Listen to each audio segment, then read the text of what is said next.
प्यारे बच्चों, आज हम इतिहास विषय के पाठ नंबर 6 भक्ति और सूफी परंपराएं, धार्मिक विश्वासों में बदलाव और श्रद्धा ग्रंथ लगभग 8वीं से 18वीं सदी तक अध्ययन करेंगे।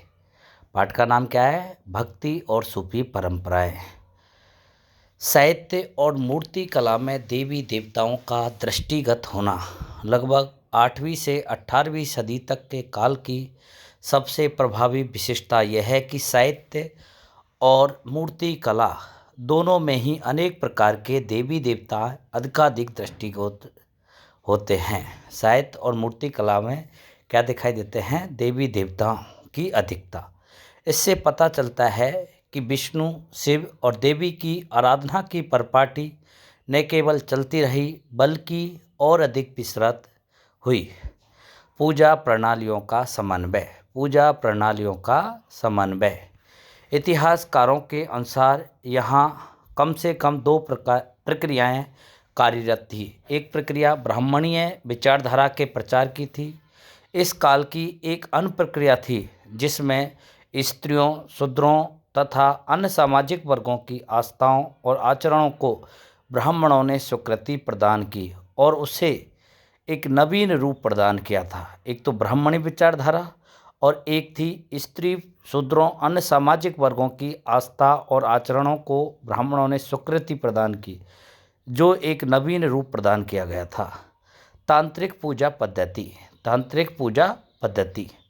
अधिकांशतः देवी की आराधना पद्धति को तांत्रिक नाम से जाना जाता है। देवी की आराधना को किस नाम से? तांत्रिक नाम से।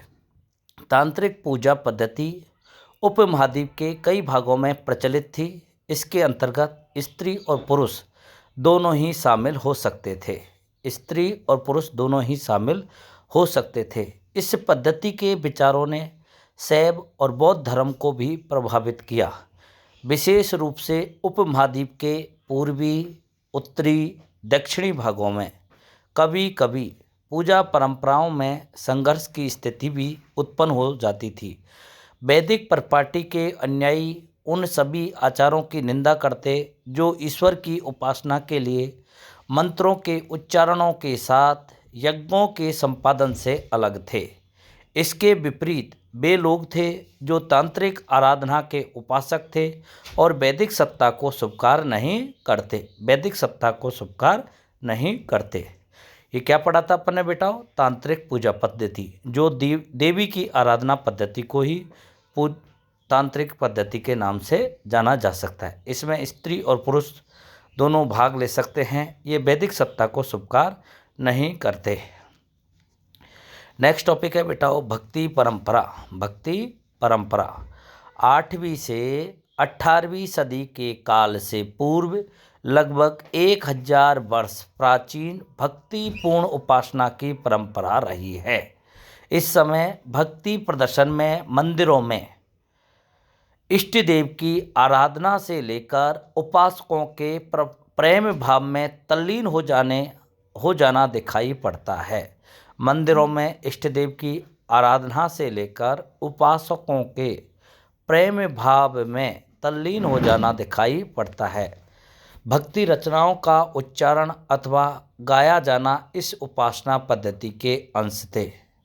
उच्चारण अथवा गाया जाना उपासना पद्धति के अंग थे। उपासना की कविताएं। प्रारंभिक भक्ति परंपरा कई बार संत कवि ऐसे नेता के रूप में उभरी जिनके आसपास भक्तजनों का एक पूरा समुदाय रहता था। इन परंपराओं ने स्त्रियों तथा निम्न वर्णों को भी स्वीकृति प्रदान की। विविधता भक्ति परंपरा की एक अनेक विशेषता है। अन्य विशेषता क्या है? विविधता। धर्म के इतिहासकार भक्ति परंपरा को दो मुख्य वर्गों में बांटते हैं। भक्ति परंपरा को कितने वर्गों में बांटा है? 2। नंबर 1 सगुण यानी विशेषण सहित, निर्गुण विशेषण विहीन। प्रथम वर्ग में शिव, विष्णु, उनके अवतार, देवियों की आराधना आती है। इनकी मूर्त रूप में अवधारणा हुई है। सगुण में मूर्त रूप में अवधारणा। निर्गुण भक्ति परंपरा में अमूर्त निराकार ईश्वर की उपासना की जाती है। निर्गुण भक्ति परंपरा में अमूर्त निराकार ईश्वर की उपासना की जाती है। नेक्स्ट टॉपिक है बेटाओ तमिलनाडु के अलवार और नैनार संत। तमिलनाडु के अलवार और नैनार संत। प्रारंभिक भक्ति आंदोलन लगभग 6वीं शताब्दी में अलवारों एवं नैनारों के नेतृत्व में हुआ। अलवार विष्णु के उपासक थे। अलवार किसके उपासक थे? विष्णु के। जबकि नैनार शिव की उपासना करते थे। नैनार किसके उपासक थे? शिव के। अपनी यात्राओं के दौरान अलवार और नैनार संतों ने कुछ पवित्र स्थलों को अपने इष्ट का निवास स्थल घोषित किया। बाद में इन्हीं स्थलों पर विशाल मंदिरों का निर्माण हुआ और वो तीर्थ स्थल बन गए या माने गए। जाति के प्रति दृष्टिकोण। टॉपिक है जाति के प्रति दृष्टिकोण। कुछ इतिहासकारों के अनुसार अलवार और नैनार संतों ने जाति प्रथा वह ब्राह्मणों के प्रभुत्व के विरोध में आवाज़ उठाई। इन्होंने जाति प्रथा का विरोध किया और ब्राह्मणों के जो प्रभुत्व था उसका विरोध किया। किन्होंने? अलवार और नैनार संतों ने। अलवार और नैनार संतों की रचनाओं को वेद जितना महत्वपूर्ण बताकर इस परंपरा को सम्मानित किया। अलवार संतों के एक मुख्य काव्य संकलन नल येरा दिव्य प्रबंधम का वर्णन तमिल वेद के रूप में किया जाता है। वेरी वेरी इंपॉर्टेंट क्वेश्चन बेटाओ एग्जाम की दृष्टि से। अलवार संतों का मुख्य काव्य संकलन किस नाम से है? नल येरा दिव्य प्रबंधम। नल येरा दिव्य प्रबंधम को तमिल वेद कहते हैं। तमिल वेद किसको बोलते हैं बेटा? नल येरा दिव्य प्रबंधम को। स्त्री भक्त। टॉपिक है बेटाओ स्त्री भक्त। इस परंपरा की सबसे बड़ी विशिष्टता इसमें स्त्रियों की उपस्थिति थी। अंडाल नामक अलवार स्त्री के भक्ति गीत व्यापक स्तर पर गाए जाते हैं और आज भी गाए जाते हैं। अंडाल का संबंध किससे है? अलवार स्त्री भक्त से। अलवार स्त्री भक्त का नाम बताइए? अंडाल। वेरी वेरी इंपॉर्टेंट है बेटाओ। कर इक्काइल अम्मयार एक शिव भक्त महिला थी जिसने घोर तपस्या का मार्ग अपनाया था। शिव भक्त महिला का नाम बताइए? कर इक्काल अम्मयार। कर इक्काल अम्मयार एक शिव भक्त महिला थी जिसने घोर तपस्या का मार्ग अपनाया था। राज्य के साथ संबंध। तमिल भक्ति रचनाओं में बौद्ध और जैन धर्म के प्रति विरोध की भावना व्यक्त की गई है।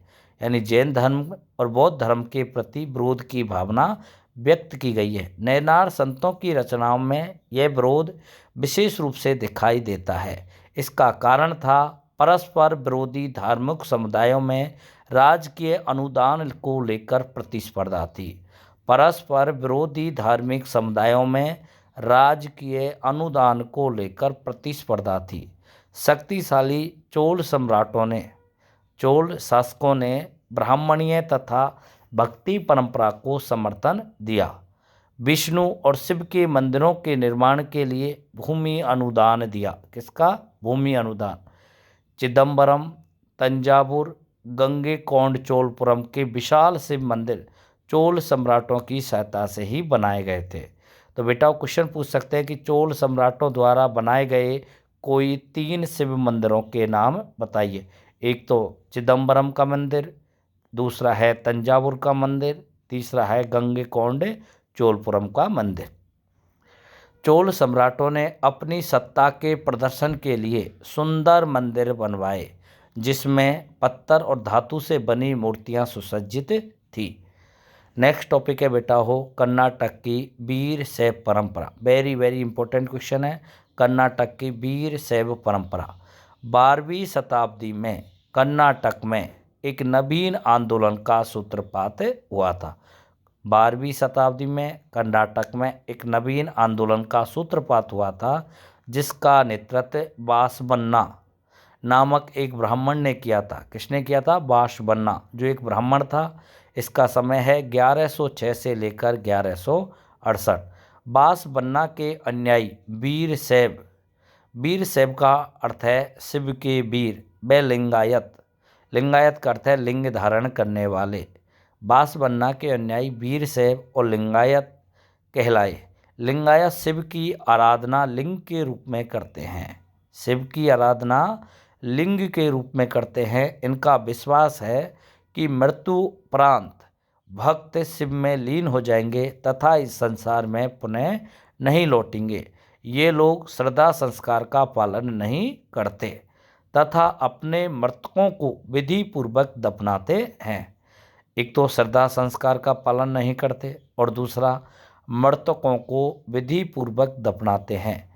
लिंगायतों ने जाति की अवधारणा तथा कुछ समुदायों के दूषित होने की ब्राह्मणीय अवधारणा का विरोध किया। उन्होंने वयस्क विवाह विधवा पुनर्विवाह का समर्थन किया था। किसका? वयस्क विवाह का और विधवा पुनर्विवाह का समर्थन। नेक्स्ट टॉपिक है बेटा उत्तरी भारत में धार्मिक उफान। उत्तरी भारत में धार्मिक उफान।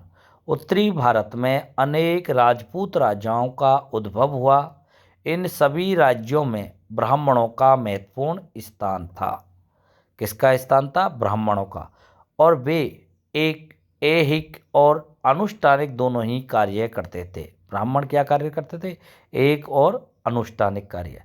इसी समय नाथ, जोगी और सिद्ध, नाथ, जोगी, सिद्ध नामक धार्मिक नेताओं का प्रादुर्भाव हुआ। अनेक धार्मिक नेताओं ने वैदिक सत्ताओं की चुनौती दी, वेदों की सत्ता को चुनौती दी और अपने विचार आम लोगों की भाषा में व्यक्त किए। आम लोगों की भाषा में विचार व्यक्त किए। 13वीं सदी में दिल्ली सल्तनत की स्थापना हुई। यानी 1206 में दिल्ली सल्तनत की स्थापना किसने की थी? कुतुबुद्दीन ऐबक ने। सल्तनत की स्थापना से राजपूत राज्यों का और उनसे जुड़े ब्राह्मणों का पराभव हुआ। इन परिवर्तनों का प्रभाव संस्कृति और धर्म पर पड़ा। किस पर प्रभाव पड़ा था? संस्कृति पर और दूसरा है धर्म पर। नेक्स्ट टॉपिक है बेटाओ शासकों और शासितों के धार्मिक विश्वास। शासकों और शासितों के धार्मिक विश्वास। बहुत से क्षेत्रों में इस्लाम शासकों का स्वीकृत धर्म था। सैद्धांतिक रूप से मुसलमान शासकों को उल्मा के मार्गदर्शन पर चलना होता था। मुसलमान शासकों को किसके मार्गदर्शन पर चलना होता था? उल्मा। उल्मा से अपेक्षा की जाती कि वे शासन में शरिया का पालन करवाएं। शरिया यानी इस्लामी कानून का पालन करवाएं। परंतु उपमहाद्वीप में स्थिति जटिल थी क्योंकि बड़ी जनसंख्या इस्लाम धर्म को मानने वाली नहीं थी। इस संदर्भ में जिम्मी अर्थात संरक्षित श्रेणी का प्रादुर्भाव हुआ। किसका हुआ? जिम्मी अर्थात संरक्षित श्रेणी। जिम्मी वे लोग थे जो उद्धटित धर्म ग्रंथों को मानने वाले थे। ये लोग जजिया नामक कर चुकाकर मुसलमान शासकों द्वारा संरक्षण दिए जाने के अधिकारी हो जाते थे। जजिया कर किससे लिया जाता था? गैर मुसलमानों से, उनके संरक्षण के लिए। हिंदू भी इसमें सम्मिलित कर लिए। वास्तव में शासितों की ओर काफ़ी लचीली नीति अपनाते थे। उदाहरण के लिए बहुत से शासकों ने भूमि अनुदान और कर की छूट हिंदू, जैन, पारसी, ईसाई, यहूदी धर्मी संस्थाओं को दी और गैर मुसलमान धार्मिक नेताओं के प्रति श्रद्धा व्यक्त किया। लोक प्रचलन में इस्लाम। लोक प्रचलन में इस्लाम। इस्लाम धर्म के 5 प्रमुख सिद्धांत हैं। नंबर 1, अल्लाह एकमात्र ईश्वर है। पैगंबर मोहम्मद उसके दूत हैं। अल्लाह एकमात्र ईश्वर है, पैगंबर मोहम्मद उसके दूत हैं। नंबर 2, दिन में 5 बार नमाज पढ़ी जानी चाहिए। दिन में 5 बार नमाज पढ़ी जानी चाहिए। नंबर 3, खैरात यानी ज़कात बांटनी चाहिए। नंबर 4, रमज़ान के महीने में रोज़ा रखना चाहिए। रमज़ान के महीने में रोज़ा रखना चाहिए। और नंबर 5, हज के लिए मक्का जाना चाहिए, हज के लिए मक्का जाना चाहिए। नेक्स्ट टॉपिक है बेटाओ मस्जिदों के स्थापित संबंधी सार्वभौमिक तत्व। मस्जिदों के स्थापित संबंधी सार्वभौमिक तत्व। मस्जिदों के कुछ स्थापित संबंधी तत्व सार्वभौमिक थे, जैसे इमारत का मक्का की ओर अनुस्थापन। इमारत का मक्का की ओर अनुस्थापन जो मेहराब और मिंबर की स्थापना से लक्षित होता था। बहुत से तत्व ऐसे थे जिनमें भिन्नता देखने में आती है, जैसे छत और निर्माण का सामान। छत और निर्माण का सामान। नेक्स्ट टॉपिक है बेटाओ समुदायों के नाम। लोगों का वर्गीकरण उनके जन्म स्थान के आधार पर किया गया था। लोगों का वर्गीकरण किसके आधार पर किया था? जन्म स्थान के आधार पर। जैसे तुर्की मुसलमानों को तुरुस्क। तुर्की मुसलमानों को क्या बोलते थे बेटाओ? तुरुस्क। तजाकिस्तान से आए लोगों को ताजिक। ताजिक कौन थे? जो तजाकिस्तान से आए थे। और फारस से आए लोगों को पारसिक। फारस से आए को पारसिक, तजाकिस्तान से ताजिक, तुर्की मुसलमानों को तुरुस्क। प्रवासी समुदाय के लिए मलिक शब्द का प्रयोग किया है। प्रवासी समुदाय के लिए किसका है? मलिक। इससे ज्ञात होता है कि वे वर्ण नियमों का पालन नहीं करते, ऐसी भाषा बोलते थे जो संस्कृत से नहीं उपजी थी। नेक्स्ट टॉपिक है बेटाओ सूफी मत का विकास। सूफी मत का विकास खिलाफत की बढ़ती विषय शक्ति के विरुद्ध।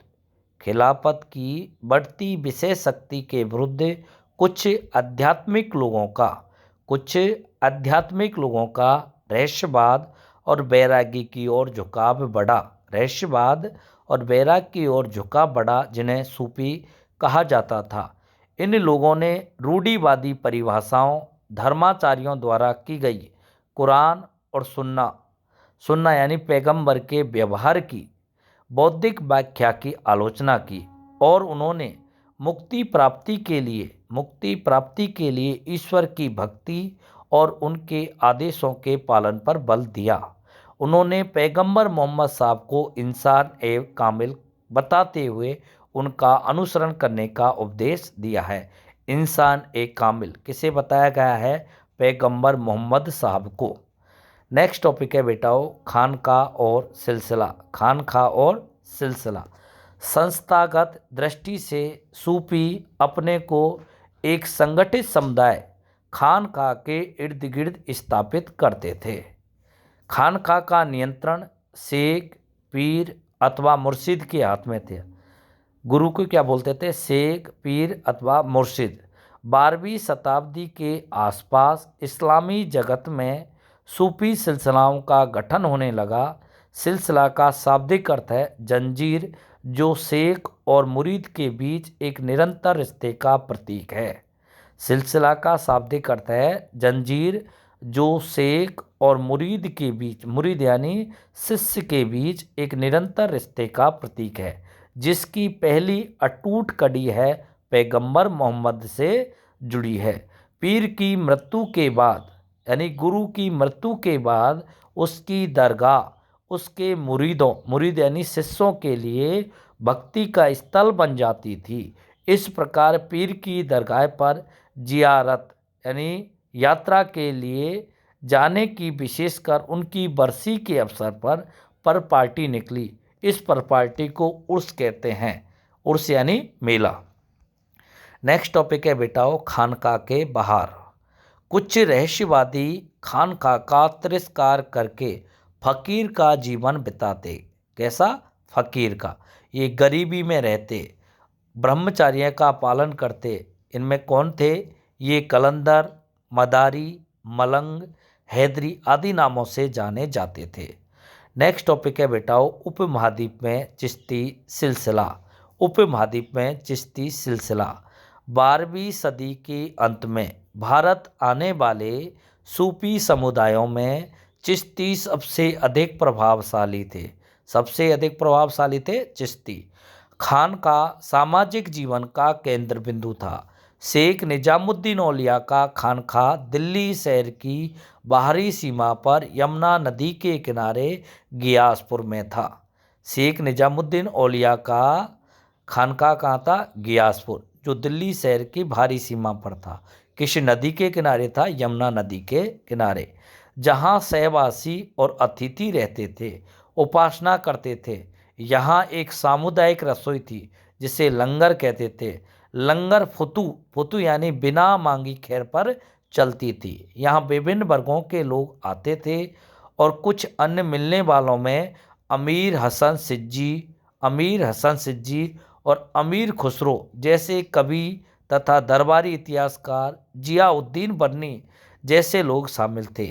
शेख निजामुद्दीन ने कई आध्यात्मिक बारिशों का चुनाव किया और उन्हें उपमहाद्वीप के विभिन्न भागों में खानका स्थापित करने के लिए नियुक्त किया। नेक्स्ट टॉपिक है बेटाओ चिश्ती उपासना, जियारत और कव्वाली। चिश्ती उपासना, जियारत और कव्वाली। सूफी संतों की दरगाह पर की गई जियारत संपूर्ण इस्लामी जगत में प्रचलित है। इनमें सबसे अधिक पूजनीय दरगाह ख्वाजा मुद्दीन चिश्ती की है। सबसे अधिक पूजनीय दरगाह कौन की है? ख्वाजा मुद्दीन चिश्ती, जिन्हें गरीब नवाज कहा जाता है। ख्वाजा मुद्दीन चिश्ती को क्या बोलते हैं? गरीब नवाज। अजमेर में स्थित यह दरगाह शेख की सदाचारिता और धर्मनिष्ठा, उनके आध्यात्मिक बारिशों की महानता आदि के कारण लोकप्रिय थी। ख्वाजा मुद्दीन चिश्ती की दरगाह कहाँ है? अजमेर। अजमेर कहाँ पड़ता है? राजस्थान में। 16वीं सदी तक अजमेर की यह दरगाह बहुत ही लोकप्रिय हो गई थी। अकबर ने 14 बार इस दरगाह की यात्रा की। पूछ लिया जाता है बेटाओ, ख्वाजा मुद्दीन चिश्ती की दरगाह की यात्रा अकबर ने कितनी बार की? तो 14 बार। प्रत्येक यात्रा पर वह दान भेंट किया करता था। 1568 में अकबर ने तीर्थ यात्रियों के लिए खाना पकाने के लिए एक विशाल देग दरगाह को भेंट की थी। एक विशाल देग दरगाह को भेंट किसने की थी? अकबर ने। कब की थी? 1568 में। नाच और संगीत भी जियारत के भाग थे। विशेष रूप से कव्वालों द्वारा प्रस्तुत रहस्यवादी गुणगान, जिससे परमानंद की भावना को जागृत किया जा सके। रहस्यवादी गुणगान जिससे परमानंद की भावना को जागृत किया जा सके। सूफी संत जिक्र यानी ईश्वर का नाम जप या फिर समा अर्थात आध्यात्मिक संगीत की महफिल के द्वारा ईश्वर की उपासना में विश्वास रखते थे।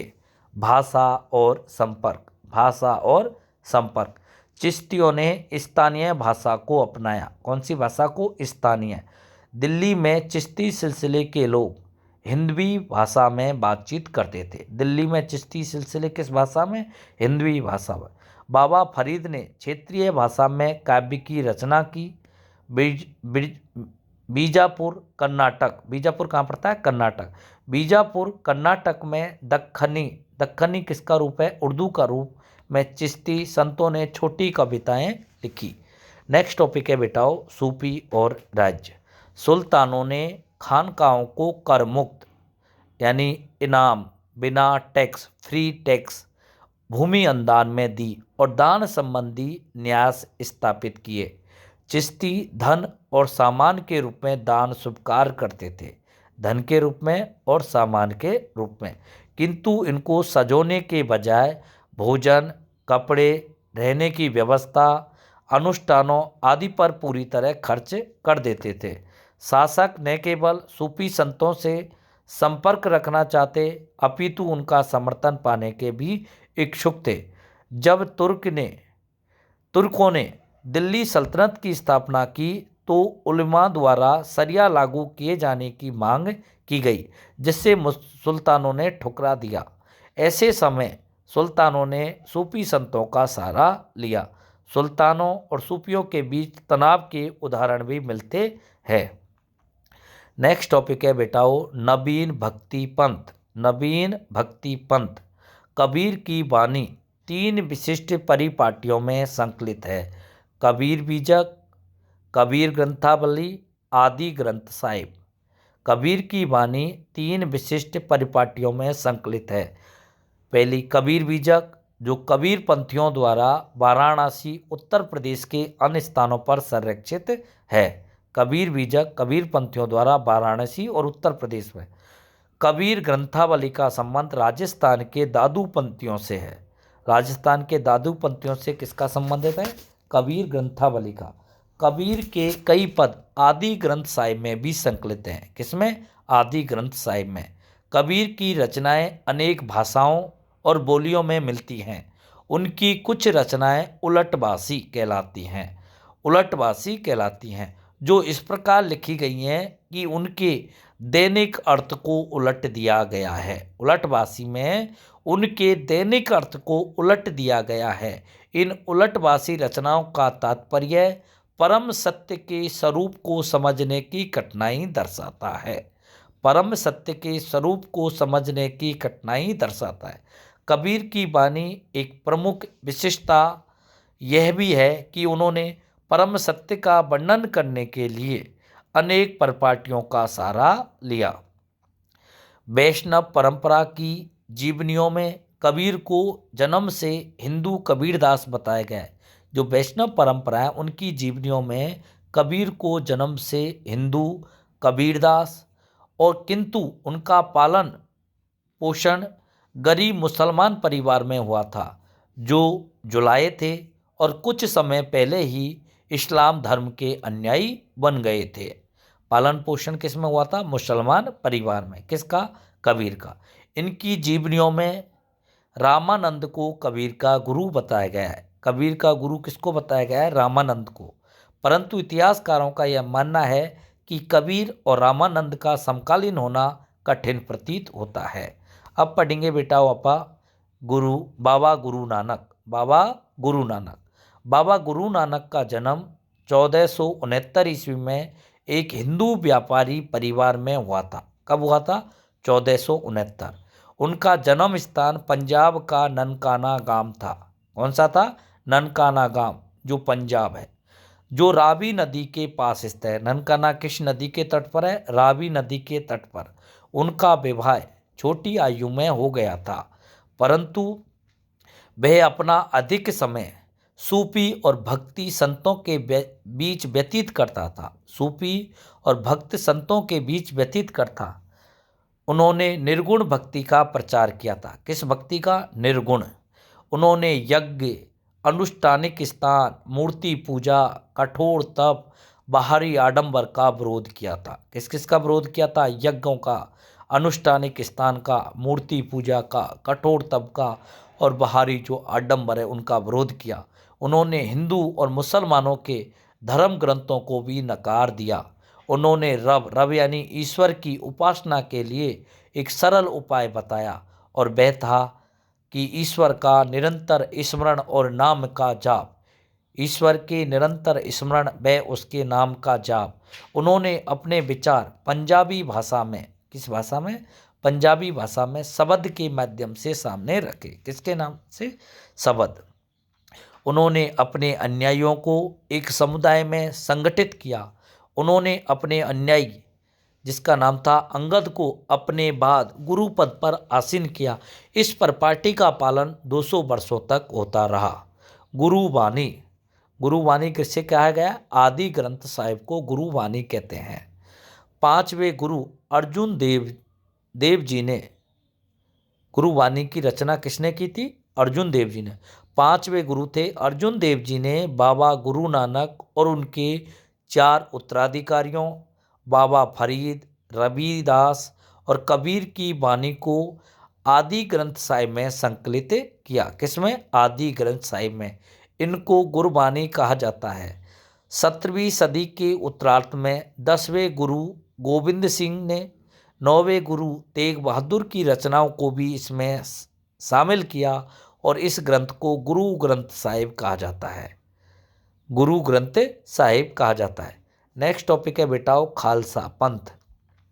खालसा पंथ की स्थापना किसने की? गुरु गोविंद सिंह ने। गुरु गोविंद सिंह ने खालसा पंथ अर्थात पवित्रों की सेना की नींव डाली और उनके 5 प्रतीकों का वर्णन किया। ये 5 प्रतीक कैसे स्टार्ट होते हैं? कैसे? बिना कटे केस, दूसरा कृपाण, तीसरा कच्छा, चौथा है कंघा और पांचवा है लोहे का कड़ा। बिना कटे हुए केस, कृपाण, कच्छा, कंघा, लोहे का कड़ा। नेक्स्ट टॉपिक है बेटाओ मीराबाई भक्ति में राजकुमारी। मीराबाई भक्ति में राजकुमारी। मीराबाई संभवतः भक्ति परंपरा की सबसे सुप्रसिद्ध कवयित्री थी। भक्ति परंपरा की सबसे सुप्रसिद्ध कवयित्री है। मीरा का विवाह उनकी इच्छा के विरुद्ध मेवाड़ के सिसोदिया कुल में कर दिया गया था। मीरा का विवाह कहाँ किया था? सिसोदिया कुल जो मेवाड़ का था। उनकी पति की मृत्यु के बाद उन पर भारी अत्याचार किए गए। जब मीराबाई के पति की मृत्यु हो गई तो उन मीराबाई पर भारी अत्याचार किए।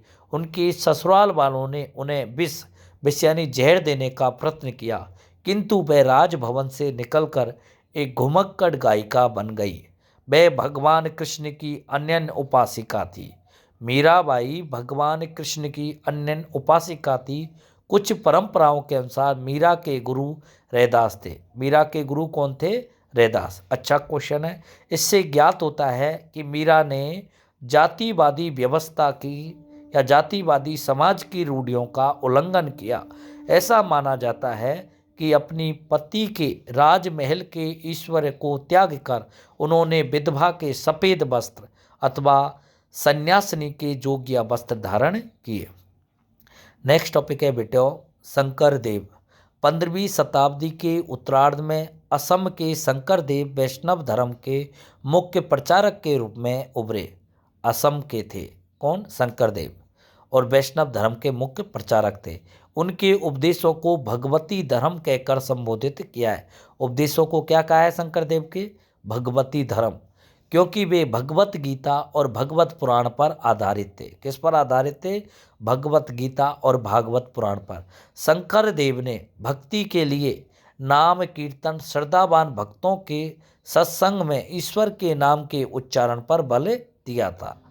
शंकर देव ने भक्ति के लिए नाम कीर्तन, श्रद्धावान भक्तों के सत्संग में ईश्वर के नाम के उच्चारण पर बल दिया। उन्होंने आध्यात्मिक ज्ञान के प्रचार के लिए मठ तथा नाम घर जैसे प्रार्थना गृहों की स्थापना को बढ़ावा दिया। उनकी प्रमुख काव्य रचनाओं में कीर्तन घोष भी है। पूछा जाता है कीर्तन घोष के लेखक कौन है? शंकर देव। वेरी वेरी इंपॉर्टेंट क्वेश्चन है बेटाओ। आप लोगों को याद रखना है कि कीर्तन घोष के लेखक कौन है? शंकर देव। कीर्तन घोष के कौन है? शंकर देव। नेक्स्ट टॉपिक है बेटाओ सूफी परंपरा के इतिहास के पुनर्निर्माण के लिए विभिन्न स्रोत। सूफी परंपरा के इतिहास के पुनर्निर्माण के लिए विभिन्न स्रोत। अली बिन उस्मान हुजविरी ने कश्फ उल महजूब नामक पुस्तक लिखी, जो सूफी विचारों आचारों पर प्रबंध पुस्तिका है। इससे जानकारी मिलती है कि उपमहाद्वीप के बाहर की परंपरा ने भारत में सूफी चिंतन को किस प्रकार प्रभावित किया। पूछ जाता है बेटाओ कश्फ उल महजूब नामक पुस्तक किसने लिखी? अली बिन उस्मान हुजवेरी ने। इसमें क्या लिखा है? सूफी विचारों और आचारों पर लिखा है। नेक्स्ट है मुलफुजात। मुलफुजात पूछ लिया जाता है मुलफुजात का शाब्दिक अर्थ क्या है? सूफी संतों की बातचीत। मुलफुजात का शाब्दिक अर्थ है सूफी संतों की बातचीत। आरंभिक मुलफुजात का आरंभिक ग्रंथ था फवाइद उल फुआद। फवाइद उल फुआद। मकतूबात पूछा जाता है बेटाओ मकतूबात का शाब्दिक अर्थ क्या है? लिखे हुए पत्रों का संकलन। लिखे हुए पत्रों का संकलन। ये वे पत्र थे जो सूफी संतों द्वारा अपने अनुयायियों सहयोगियों को लिखे गए थे। इन पत्रों से धार्मिक सत्य के बारे में शेख के अनुभवों का वर्णन मिलता है, जिसे वह अन्य लोगों के साथ में बांटना चाहता है। मकतूबात का अर्थ होता है लिखे हुए पत्रों का संकलन। ये वे पत्र थे जो सूफी संतों द्वारा अपने अनुयायियों और सहयोगियों को लिखे गए थे। चौथा है तज़किरा। तज़किरा का शाब्दिक अर्थ होता है सूफी संतों की जीवनियों का स्मरण। तज़किरा का शाब्दिक अर्थ होता है सूफी संतों की जीवनियों का स्मरण। भारत में लिखा पहला सूफी तज़किरा मीर खुद किरमानी का सियार उल औलिया है। यह तज़किरा मुख्यतः चिश्ती संतों के बारे में है। पुलिस आता है बेटा, भारत में लिखा पहला सूफी तज़किरा कौन सा है और किसने लिखा? सियार उल औलिया, जिसके लेखक थे मीर खुद किरमानी। सबसे प्रसिद्ध तज़किरा कौन सा है और किसका है? सबसे प्रसिद्ध तज़किरा अब्दुल हक मुहादिस दहलवी का अखबार उल अखियार है। अखबार उल अखियार किसका है? अब्दुल हक मुहादिस दहलवी का।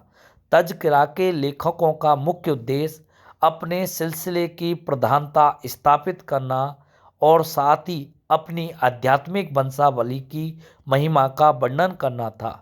तज़किरे के बहुत से वर्णन अद्भुत और अविश्वसनीय हैं, किंतु फिर भी वे इतिहासकारों के लिए महत्वपूर्ण और सूफी परंपरागत के स्वरूप को समझने में सहायक सिद्ध होते हैं। इतिहासकार धार्मिक परंपरा के इतिहास के पुनर्निर्माण के लिए अनेक स्रोतों का उपयोग करते हैं, जैसे मूर्ति कला, स्थापत्य कला, धर्म गुरुओं से जुड़ी कहानियाँ, काव्य रचनाएं आदि। कौन कौन सी? मूर्ति कला, स्थापत्य कला, धर्म गुरुओं से जुड़ी कहानियाँ, काव्य रचना आदि।